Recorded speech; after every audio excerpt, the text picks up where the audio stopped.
All right, this is a paid commercial advertisement from our sponsor, Flash Talking by MediaOcean. This ad was written by the Marketecture AI, so the copy was written by the AI, and I'm going to read it for you. Hey there, Marketecture listeners. It's your favorite ad tech guru, Ari Paparo, here to talk about our sponsor for today's episode, Flash Talking by MediaOcean. Now, you might be thinking, Flash Talking? That sounds like a superhero with a really specific power. But let me tell you, Flash Talking is actually a powerful ad platform that helps brands and agencies deliver amazing digital experiences to their audiences. With Flash Talking, you can create and deliver personalized ads that really resonate with your target customers. And the best part, you can do it all in one place thanks to MediaOcean's seamless integration. So if you're tired of juggling multiple ad platforms and want to streamline your digital advertising efforts, head over to MediaOcean.com/flashtalking to learn more. Trust me, your customers will thank you for it. That's MediaOcean.com/flashtalking. Thanks for listening, and we'll catch you on the next episode of Marketecture.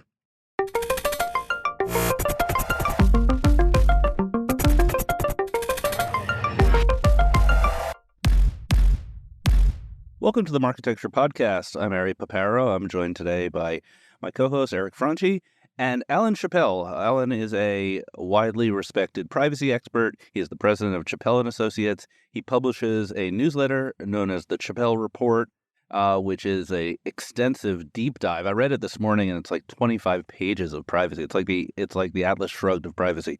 And he is the board chair of the Network Advertising Initiative. So, Alan, thank you for being here.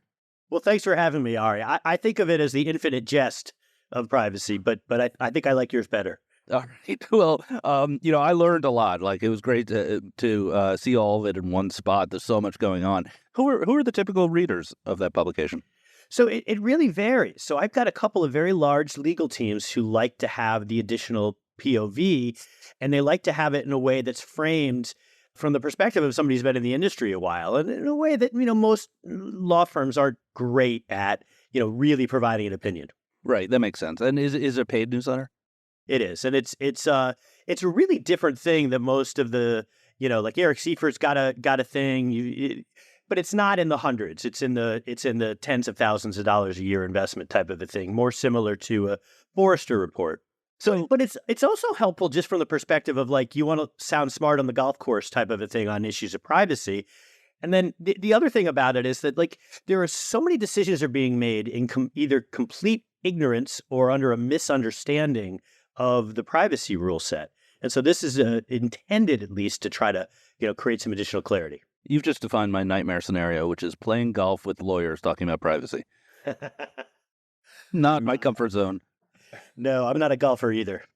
Do sort of like chief compliance officers or general counsels at some of the big platforms subscribe? You don't have to be specific. I'm just curious.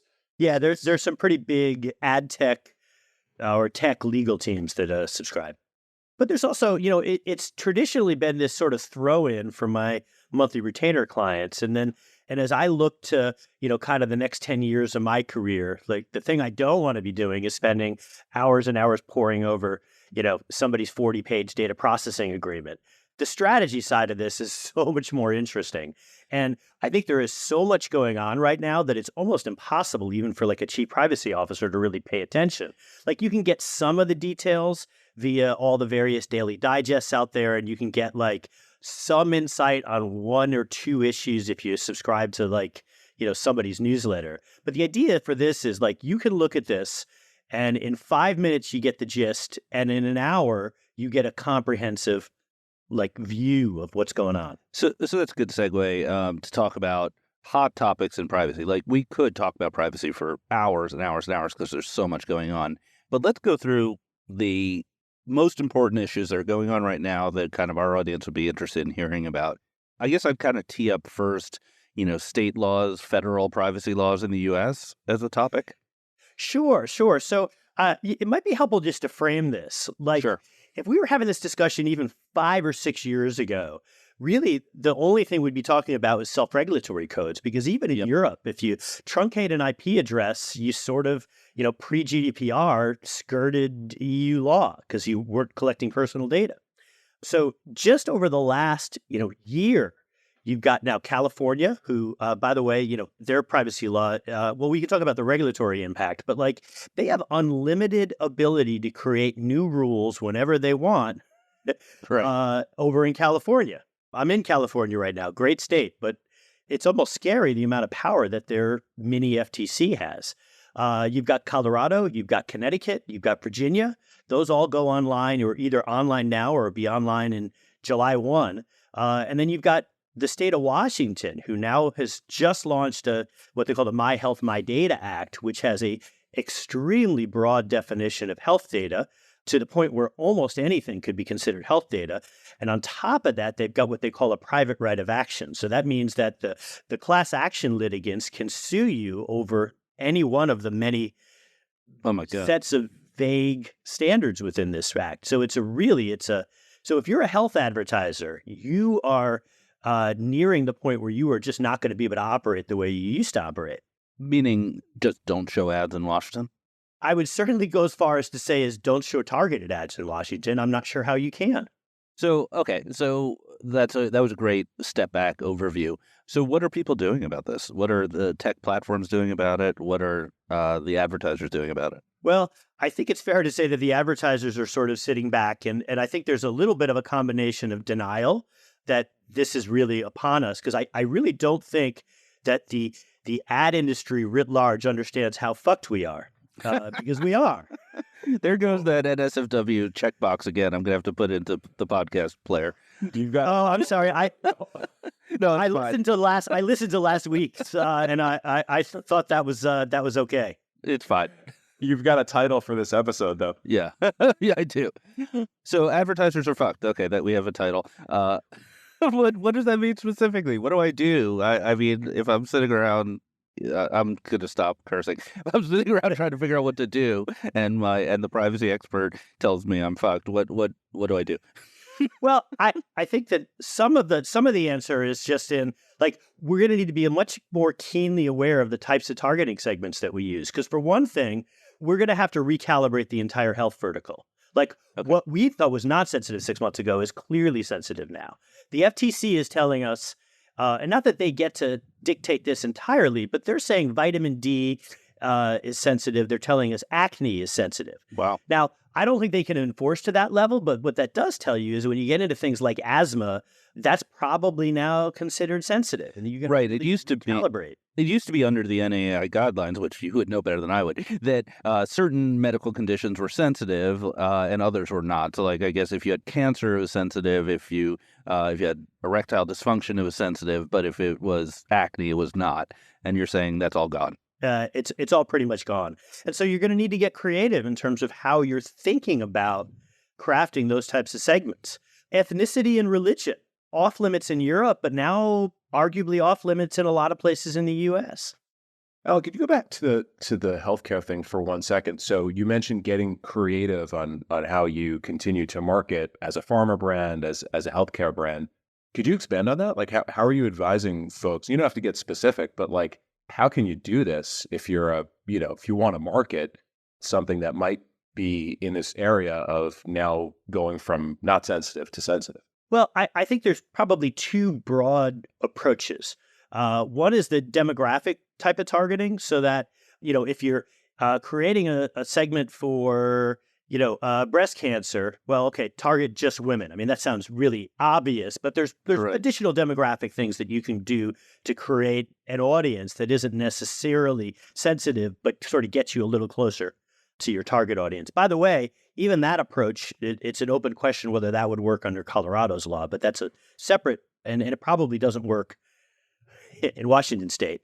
But the other way is that there's a number of companies who are doing just, I'm going to say, different variants of contextual, where they're not targeting necessarily they're not creating profiles, but they figured out a way to say, okay, these 20 or 50 or 100 websites skew better for these types of products. Candidly, Look, I feel like ad tech in general needs to do a lot more of that kinds of stuff, or you're going to suffer the fate of the privacy sandbox. Yeah. It may be too late already. We'll get to the privacy sandbox. I sort of have a follow-up question. I know we're going really in the weeds here. But at what point do non-profile-based targeting also become discriminatory? Obviously, for financial products, you can't use race would be a pretty good example. And if you can't use race, you kind of can't use zip code because it's redlining. How often do you see issues like that come up? Most of the issues that I've seen over the last couple of years has been in the context of like Facebook targeting, where there's just, Right. I mean, they're the lightning rod for a lot of this. I would say you've got to be careful and you can't be too cute, but I think some zip code targeting works, perfectly well.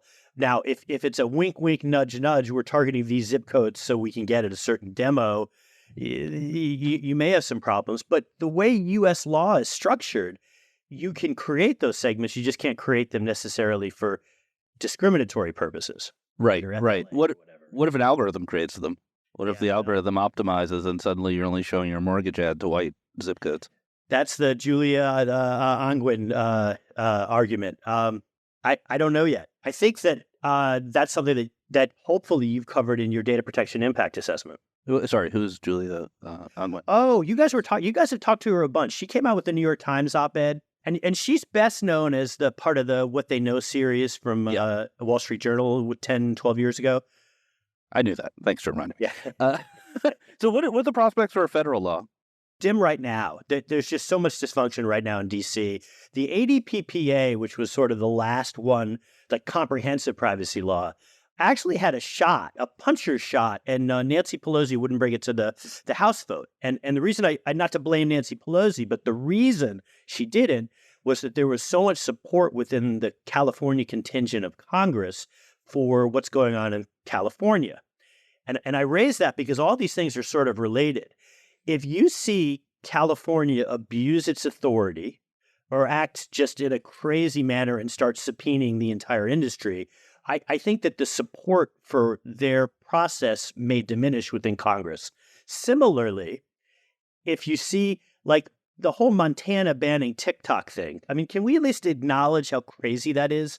Like our system of government doesn't work if Montana gets to ban TikTok. Also, what are you going to do in Montana if you're not watching TikTok? There's nothing to do. Think about the ranchers and their bored teenage daughters. I've heard it's beautiful there. We keep meaning to visit, but if you start to see the states do crazy things, you're going to see a lot more momentum for a federal privacy law. And by the way, the dirty little secret is that what may ultimately save data-driven advertising is that the number one customer for data brokers is often the U.S. government. Right. And when the U.S. government sees that, wait a minute, if you ban these data brokers, the terrorists win. When you see that type of argument, I know that sounds crazy, but boy, look, we've been through the last 20 years together, guys. That's not the craziest argument you've ever heard. But that type of momentum may generate the likelihood of a federal law. And just on this subject, it seems to me, and maybe you could also chime in here, there really isn't a partisan divide on this. It's sort of that both parties are getting distracted by issues that have nothing to do with this. The Republicans, get all worked up about 230 and all that kind of nonsense. And the Democrats get worked up about antitrust and really big companies. But they both sort of want to have privacy legislation, it seems. Yes and no. I think that I agree. The Republicans are mad because they feel like the platforms, Facebook and TikTok, enable people to say mean things about them, and they don't like that. Right. And then the Democrats, many of them just refuse to acknowledge that there's a balance here between, good privacy and business interests. And the side of the Democratic Party that is very anti-big business and very pro-privacy seems to be winning out. Right. Yet they're not getting anything done. It's funny. Also, you talked about 5 years ago. I think 5 years ago, the average ad tech people like me and Eric were probably pretty against legislation, or maybe it's 10 years ago, whatever. We were just like government keep out, self-regulatory. And now in 2023, I think almost everyone in the ad tech community would really like to see federal legislation. Well, it's funny. I agree with that sentiment, but I would politely suggest it may be slightly misguided because any federal privacy law is very likely to give additional rulemaking authority to the Federal Trade Commission.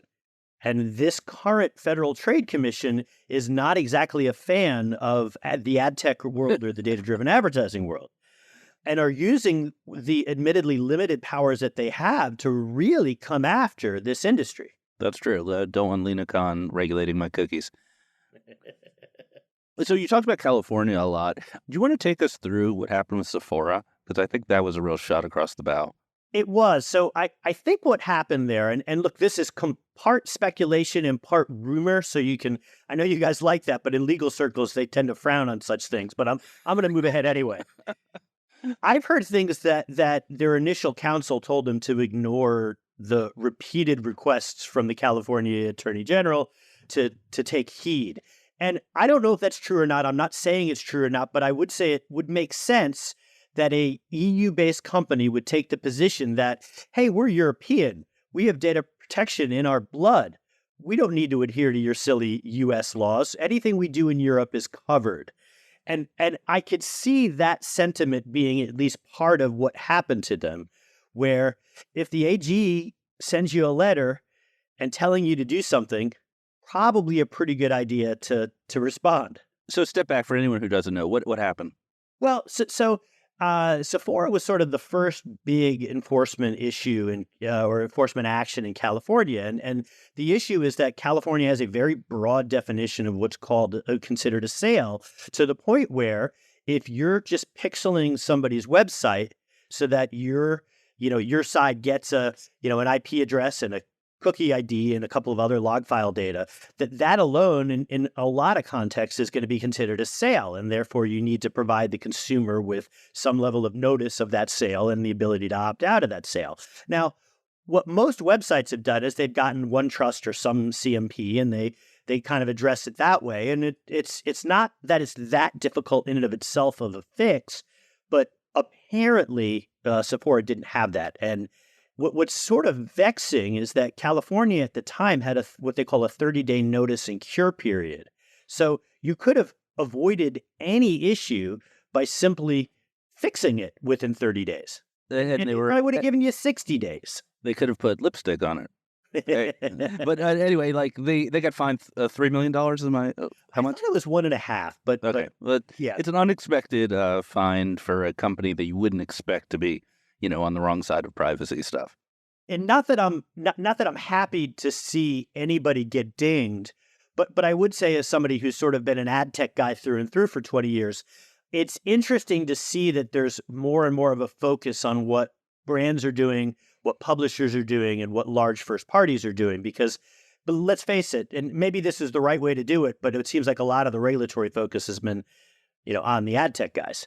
All right, let's go to Europe. What is the current status of TCF and the lawsuits against it and the whole sort of the whole regime of the IAB trying to comply with GDPR in this sort of complex way?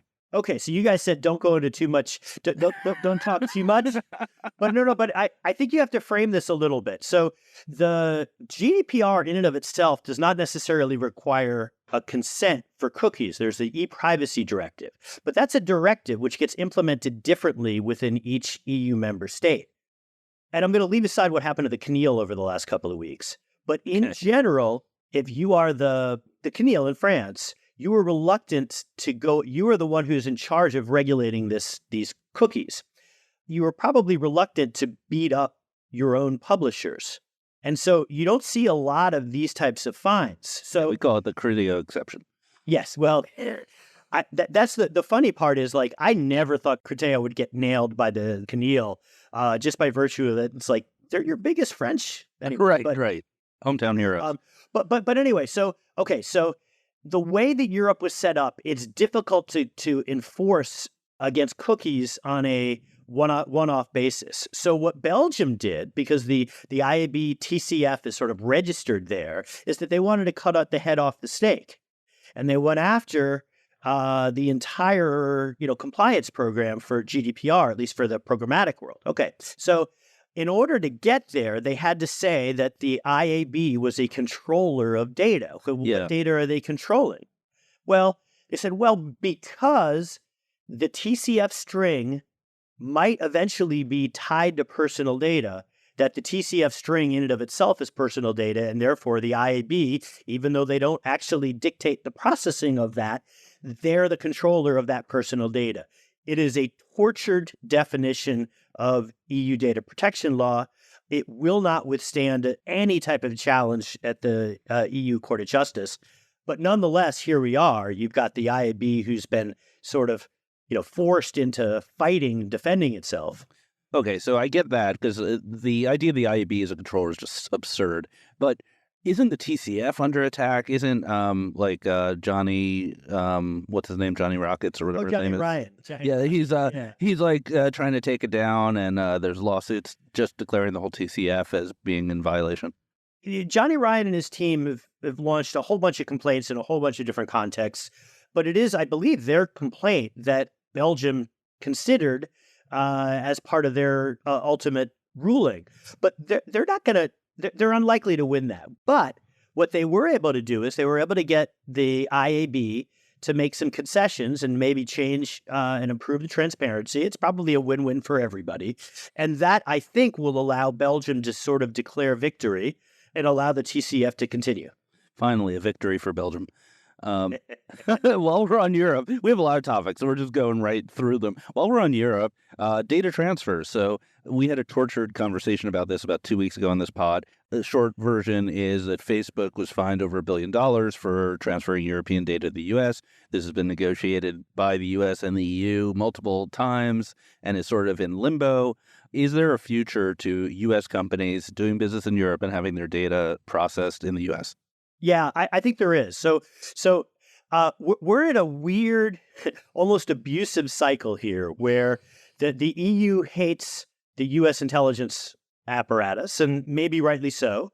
And so we put together a treaty. The Europeans hold their noses and accept the treaty. Somebody complains about the treaty. It's always the same guy. It's the same guy every time. Schrems. Well, if Max didn't do it, somebody else would. Max and Johnny hanging out in their League of Justice. Yeah. But the net is that, it's a rinse-repeat situation where, we're now on the eve of essentially Privacy Shield 2.0 being launched, which will allow for the safe transfer of data until the EU Court of Justice dings it again. And, you would ask me a question about TikTok, and all this stuff is sort of related. Okay. There's sort of because there's a very much a shoe on the other foot thing going on with TikTok with respect to the US. Like everything that Europe has been saying about Facebook and Google, we're now saying about TikTok and China. But I'm telling you right now, if we kill TikTok or kill data transfers, that will be the first shot in a huge trade war. Right. So broken that seal. Because thus far, all the Europeans have done is rattled their saber around, we're going to stop and they've beaten up Google and they've beaten up some limited data transfers. But if you get rid of TikTok, I'm just telling you right now, that's the beginning of the end of data transfers. Yeah, let's peel back the onion on what get rid of TikTok means. So there is no law in the U.S. protecting our privacy, as we've discussed. There's also, to my knowledge, no real law about data transfer of U.S. citizens outside the U.S., although, if there's military concerns, I guess there are. Do you think the issue on TikTok is data transfer? Do you think if we had a law that prevented U.S. data from going to China, that would kind of solve the TikTok problem? I think that would address some of it, but I think that there's an anti-imperialism thing going on there, also with the Europeans with respect to Facebook. There's a xenophobia issue going on there. I think it would help if there was more structure around what type of data could be transferred out of the U.S. I totally agree with that. But that tends to be not how we operate in the U.S. in terms of creating laws. There's let's just ban them. And so that's what, there was some sentiment around that last year. Within Congress, I think that sort of died down a little bit. But again, if that creeps back up, this is a huge problem. So what happens? Let's say unlike this scenario, TikTok is banned. You mentioned, it's the first shot in the bow of a massive trade war. What do you think some of those next shoes to drop will be? Europe bans U.S. data transfers. Well, why? Bans those from Facebook. Why would Europe react that way? Well, I think that Europe is incredibly uncomfortable with the data being with the lack of process around EU to US data transfers and the potential for European citizens to get caught in that with no real transparency and no process to address I think very legitimate concerns. So if you just pull TikTok out by the roots and say, no more data transfers to China, doesn't that then just provide a blueprint to Europe for like, okay, yeah, that seems like a really good idea. Let's do that. Well, let's talk the hypocrisy in that Europe's barely taken any action against TikTok. The Europeans are using TikTok just as much as the Americans. There's a lawsuit going on, but it feels like much less enforcement vis-a-vis China's collection of European data versus the U.S. I could not agree more. There is a ton of hypocrisy. My favorite over the last year was that there was actually a note within one of the committees within the EU Commission where they were evaluating data transfers to Russia. And the net was like, well, yeah, but, we've got a long history of cooperation with Russia. So therefore, we should be a little more lenient. And you're like, wait a minute. You guys have completely lost the moral high ground if that's the position you're taking. Absolutely lost it. Are we seeing just a general deglobalization of data centers? Russia has laws already that you have to have your data centers in Russia if you do business there. I think India does. China obviously does. Is that another balkanization that American companies are going to have to deal with? Potentially, yeah, absolutely. Certainly in China. I mean, that mechanism. I didn't think India had gone down that road, but boy, they've been on the 1 foot line for their privacy law for seemingly like 5 years, and so I've lost track of where they ultimately are. That's a huge set of challenges. Another topic. Just bringing it back to ad tech. Yeah, go ahead. It is impossible to do real data localization because number one, eventually somebody is going to be storing their data in the U.S. Right. It's just right. almost impossible. I was advised when I was at Beeswax, we were thinking about separating our data centers, Europe, U.S., and I was advised by my counsel that it didn't even matter if the data was in Europe. What mattered was that U.S. employees could access it. So I would have had to have a different engineering team in Europe in order to comply. The good news is that there are signs that they're starting to relax that part of their requirement, but they're still like, technically speaking, if anybody evaluates anybody's data transfers. So, by the way, this isn't a Facebook thing. It's just Facebook's the lightning rod. If you evaluate just about anybody's data transfers, it is almost impossible to prevent the U.S. government from taking your data. What you might be able to do is have somebody other than AWS manage the encryption keys. And there are some companies that I know that do that, but that creates its own set of security and logistical challenges around managing encryption keys. Like AWS is really good at that. Right. Interesting. Another topic we had teed up in addition to TikTok was Google as regards to a potential breakup. We'll talk about Google's other problems later. So if you think about the possibility that the network business at Google is going to get spun off, meaning the exchange and GAM, how do you see that from a privacy perspective? I don't think it matters. So if you're asking me a question of just like pure privacy, look, they've got enough data via everything else that if they got rid of GAM, they're still like the biggest and the baddest, and they have so much data that like, spinning off GAM, I don't think is I don't know, deck chairs on the Titanic. Like I don't know. Yeah, I don't think it's a really meaningful remedy. And as I've said in the past, I think the buy side is much more dangerous. But how does it relate to the rest of the things that Google's doing, like this privacy sandbox and just, the way that they're sort of putting a fence around the open internet? It's sort of amazing to me that, this is back to our previous conversation about like the industry seems to be in a collective denial about this. And I don't know why exactly that is, but nobody's speaking up about the privacy sandbox. It doesn't work. And no matter how many times Google tells you it works, it doesn't work. There's latency problems. It isn't nearly as effective.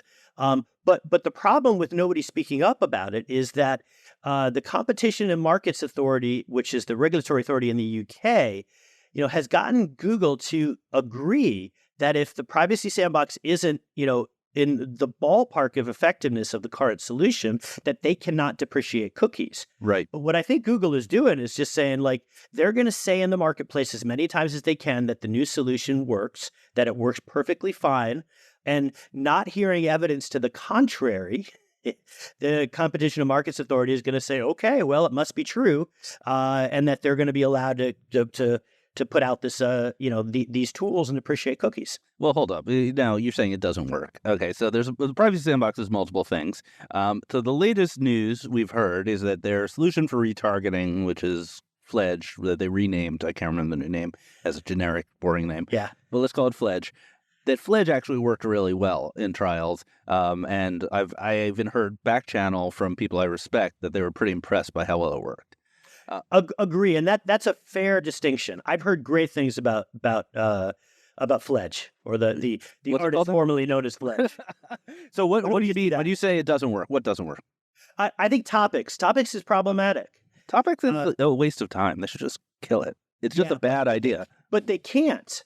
Right. See, because they need to have top of funnel, bottom of funnel solutions, and they're telling me that the Topics, works, because if you remove that, then all you have is a retargeting solution, and that's not equivalent to cookies. Right. So Topics always struck me as something that Google didn't actually need for itself, but it was like a bone to its publisher partners and the antitrust people to say, like, hey, publishers, your data is going to be valuable because we're going to let you target people based on topics.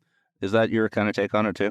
Well, also, there's a broader strategy here where, I think Google is really trying to, part of the strategy here is they're trying to troll Apple. And what I mean by that is that what they're saying is Apple is doing all this stuff, that is harming the industry. They're doing it basically by sticking their middle finger up at the advertising industry, and, oh, by the way, are creating their own competitive ad product. What I think part of what Google's strategy here is to differentiate their collaborative approach, and we can poke holes in what they mean by collaborative, but it's light years better than what Apple is doing. Yep. And I think what they're trying to do is, and then they hold it out and they let, say, EU regulators look at it, and EU regulators pee all over it and say, well, no, you still required a consent, and this doesn't work at all. And what they're trying to do, I think, is to say, oh, so the sandbox doesn't work. Maybe you want to have a look at what's going on in Apple, because it's an almost identical offering. Oh, so it's a bank shot against Apple with the regulators. That's the first time I've heard that. Part of the strategy. I think that's part of the strategy. All right, let's take a quick break, and we're going to come back with the big news broke by the Wall Street Journal about Google's other problems. So we'll be right back. This is a message from our sponsors at Attain. If you work in marketing or advertising, you know ROI and outcomes have never been more important.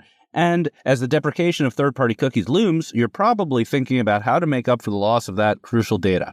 Good news. Attain makes driving, measuring, and proving outcomes easier than ever, even in a cookieless future. Attain is a commerce data company that helps marketers leverage privacy-first data to drive better outcomes across media activation and measurement. Their commerce data is 100% opted in, available in real time, and provides marketers with visibility into purchases made across all categories, all retailers, and all touchpoints. What does this mean for you? Whether you want to gain new customers, retain existing customers, or simply increase customer lifetime value, Attain's opted-in commerce data allows you to more efficiently and more effectively drive outcomes. With Attain's data, you can measure and optimize in real time based on real sales data. The best part, Attain's measurement and data solutions are available with major partners like The Trade Desk, LiveRamp, OpenX, and many more, making it easy to get started today. Visit attaindata.io to start browsing commerce data for free. All right, we're back. So, Eric, you want to take us through this emerging mega scandal / nothing burger, depending on who you talk to, about Google? Mega scandal / nothing burger. I like that. So there was an article that broke this week. Patience from the Wall Street Journal wrote it, former guest on the pod, where basically there is a kind of a next generation verification or analytics firm called Analytics, which has not been on the radar of most people until now, but they've apparently been doing some interesting research for some time now, that basically said they were looking at a bunch of YouTube campaigns, so brands advertising on YouTube, and found that over half of the, half of the revenue generated went to ads appearing on non-YouTube properties. So that's number one. There's sort of a syndication thing or network thing happening here. But then number two, the apparent quality of a lot of those placements was not up to what I think standards for the expectation of a YouTube premium experience was. So sound off, below the fold, questionable content, so on and so forth.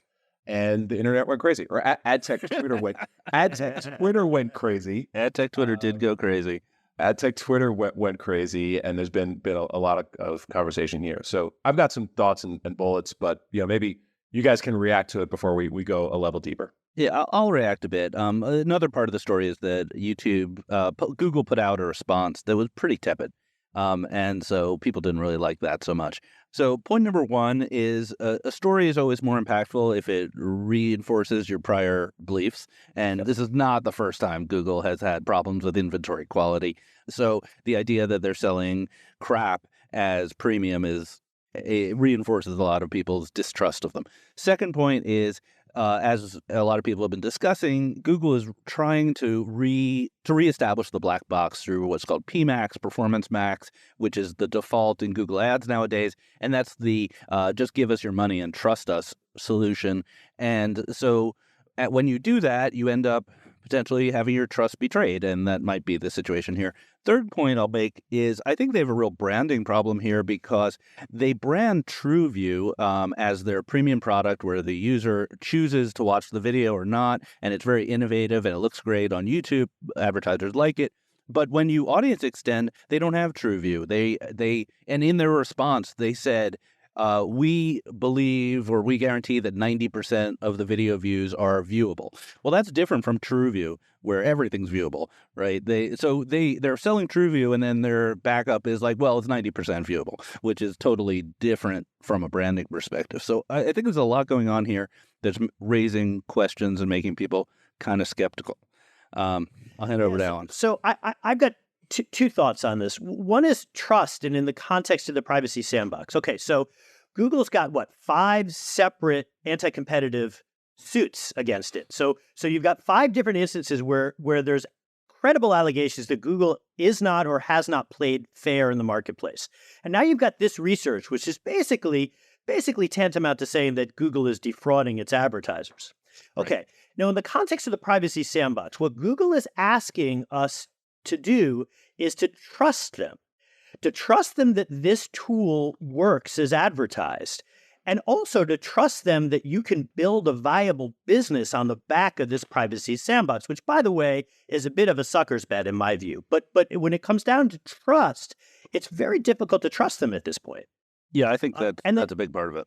And then I just have a second observation. Like, if Lina Khan and the privacy advocates sort of get their way and we're left with, a handful of walled gardens, which is the only way that you can do, digital advertising, the problem here is that you are stuck with their definitions and their abilities. So you have no independent way to vet the efficacy of the media spend. And that's a horrible outcome. And some of the comments about this are that on the Google side, they said, well, you could always opt out. Not true. You can't opt out on PMax.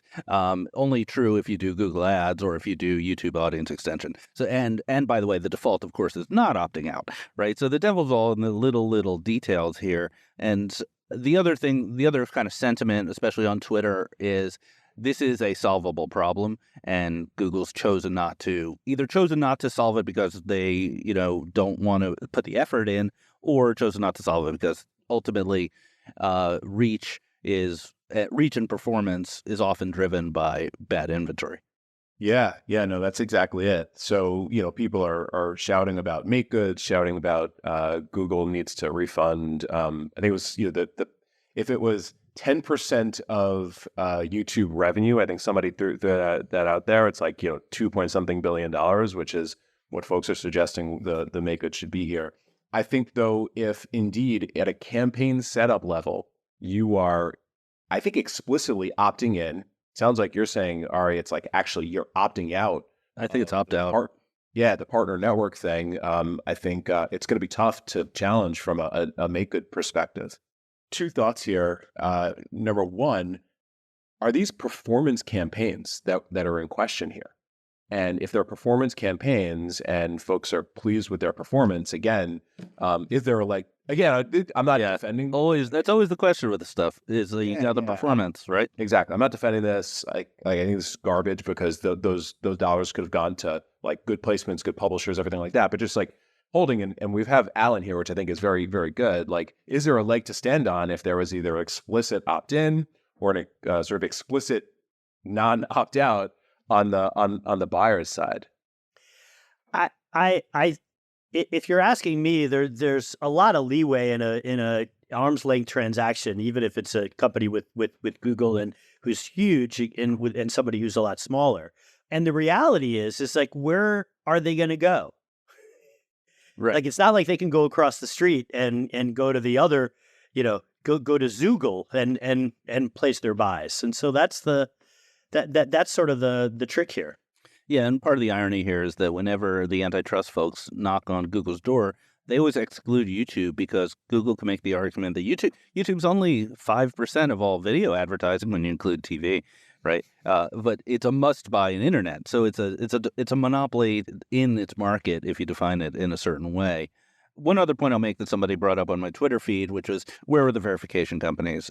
So Double Verify has a partnership with Google, put out a big press release. They verify the YouTube inventory. I'd love to hear their perspective. Didn't Google just get certified with one of the self-reg programs on this specific issue? Like, I'd love to hear from them. MRC? No, wasn't it? Well, I think MRC, but also, what is it? Trust ads? What's that? Trust Not ads? really privacy related. No. Okay. Well, we'll look it up. Yeah. Has anybody looked at the methodology that Analytics used on this stuff? And is there a gray area there? So Analytics is using a browser plugin with an opt-in panel. I think that the real question in the methodology comes when you start saying, well, how big a problem was it? Like, they definitely found, and the Wall Street Journal said, the author, Patience, said specifically, I saw examples of this happening. So she was able to confirm it happened. She wasn't able to confirm the volume. So number one, Mike Shields wrote about this type of stuff in 2011 on Digiday. It is crazy that a decade later, this is still happening. And then, number two, does this leave a window open for some sort of innovation on like extremely controlled, brand-centric, video ad tech to emerge and capitalize on this? I think those are the two other interesting things float around my head, at least. All right, let's move on to an interesting piece of news. So Anzu, A-N-Z-U, is an in-game advertising company. They raised $48 million for their in-game ads. I think we usually aren't covering just funding announcements, but that's a big one, especially for in-game ads. So Anzu has been interviewed on Marketecture, so you can see their interview on Marketecture TV if you're a subscriber. And I was involved a bit when they got an investment from NBC, and they have a sales relationship with NBC. So does this mean in-gaming is happening? I guess so. I mean, that's a big raise. It's always been this like market that is a hop outside of core ad tech.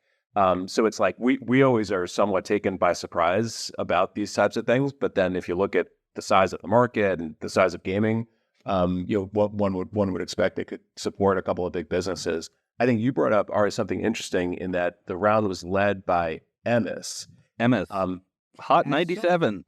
That's what I was going to say. Like the place for hip hop. 7. Yeah, exactly. So it's interesting, and I'd love to sort of understand where the connection is there. But I mean, good on them. It's clearly like an enormous market with a real opportunity, and again, that could be an interesting fertile ground for some innovation around video ads. I had some of my European friends say, "Could I just walk around the Midwest looking for media companies flush with cash?" How big is the United States? My question is, how reliant is this company on mobile ad IDs? It's a good question. So I understand the company pretty well. So they're doing console. They do Roblox ads. They have ads in mobile games. They're very programmatic dependent. So their pipes are to go from the SDK in the game through the programmatic channels to the buyers. So they're just as dependent on the identity world as really any other SSP type company. Interesting, because that's a hell of a number then in the context of what's gone on with, Apple and their, depreciation of mobile ad IDs. That is true. Yeah, I mean, they must be very reliant on probabilistic and also very bullish on the arms race between, Apple and that part of our industry. Yeah, I think they're a little, and I may be wrong here, but they're not as much in the mobile CPA flywheel in the mobile gaming space because they are a little bit more focused on immersive three-dimensional environments. That's their kind of special SDK sauce where they'll take a banner ad and turn it into a billboard ad in a racing game. We've all heard that pitch a million times. I think it's interesting. There is a company called BidStack out of the UK that is publicly traded. So you could look up their financials, and their market cap, I think, currently is about $10 million total market cap. So another example of a in-game company that maybe isn't as doing as well or getting as much excitement around it. One thing about Anzu is you could think of it as a call option against the metaverse. Because you would expect that if you are able to monetize immersive three-dimensional games, you would be in a pole position to monetize the metaverse were that ever to occur. Yeah, but in the meantime, the gaming space is enormous. It is, and it's also a demographic that's very hard to reach otherwise. Yeah. No, I get it. Good for them. So there's some news about Kroger going in-house. So I think, Eric, you may have put this in the show notes. They hired 100 people to go in-house. That's a pretty big investment. Yeah, it made the news. It was a couple different places. They're building a in-house ad tech operation. So I think that's pretty significant. If you think about it from the standpoint of what it takes to build your own, O&O and sort of like partner-driven ad tech stack. I think that's number one. But then number two, the hiring thing I thought was the big news. They hired close to 100 people over the course of the past year to do this in an age where the sort of like a lot of companies are doing the opposite. So I think it's A, validation of retail media, but B, this is a move for the big boys / big girls. You need to have the capacity to support like a really significant ad offering. So I don't think this is necessarily a trend. I think there's probably 12 plus or minus RMNs that can do this. And I think the rest of them are going to be, in a position of, sort of like duking it out and probably joining together or joining some sort of RMN type of initiative. Yeah, it's going to be a cutoff somewhere. It's just hard to see where the cutoff is going to be right now because it's a gold rush to get that retail media going. I do see this as a trend. Whether everybody takes it completely in-house, I can't say. But Eric Seifert always likes to say that everybody is an ad network, and I would qualify that because I think it's an important qualification. Everybody is a first-party ad network because that's what in the U.S. Yeah. Because within the U.S., if you can legitimately straight-face claim to be a first party, that is almost entirely a get-out-of-jail-free card. On the privacy side, less so in Europe, although I don't even think Kroger operates in Europe. But I could be wrong. But in the U.S., if you're a first party or you can claim a first party status, then the privacy rules, probably an overstatement here, but they don't really apply. Yeah, or at least it gives you flexibility. You could do a lot of things with first party that are harder to do with third party, just also in terms of accuracy. So you need to be able to support a significant advertising business, and you just need to reach that scale. And I don't know where the cutoff is. It's also hard to find the right talent sometimes in these locations where these retailers are based. Exactly. What's going to be really interesting is the supermarket industry for years gets all this analytical data based on purchases. Some of it's tied to their shopping cart thing. It'll be interesting to see how that gets integrated into the soup, and then in addition, whether that. Does that bring some additional scrutiny onto the loyalty program that they've been operating for the last 50 years? Yeah, people, some Midwestern mom is going to be like, these corn puffs are following me around the internet. How's this happening? So one last story I found interesting, which was, this is a press release from the Media Trust. So the Media Trust is a vendor that does ad security for publishers. They were interviewed on Marketecture TV, so check that out. And they claim that malvertising, so really bad ads, were increasing in Ukraine pretty dramatically since the war started, and it's coming from Russia. I guess I would get this. Let's assume this is true. I don't know if it's true. It's a press release from a company. But like stepping back, how does ad tech need to think about its kind of geopolitical exposure? Maybe that's a good one for Alan. I think this is just going to be an ongoing game of whack-a-mole. because this takes us back to the YouTube issue. Like, I don't know that this is 100% solvable in a world that unless you are going to dramatically restrict the number of pipes. Right. Well, I mean, perhaps it's the vendors need to think about where their ads are showing, and when in a state like Washington State for healthcare, or a country like Ukraine that's under attack, they need to think twice about what ads they show, or have different levels of scrutiny. I would agree. Like, so it's funny. A lot of the problems in ad tech are caused by nobody thinking certain things through. Yeah, that's like so true. It's funny because you could never create a perfect solution in ad tech, but you could make it wildly better if everybody would just pay a little more attention. Right. The number of times we tried to onboard a customer onto Beeswax, and it turns out they were a total scam company up to no good. It's just extraordinary, but we were good at finding them. All right, let's call it. This is an amazing conversation. We covered some great topics. Alan, thank you so much for being here.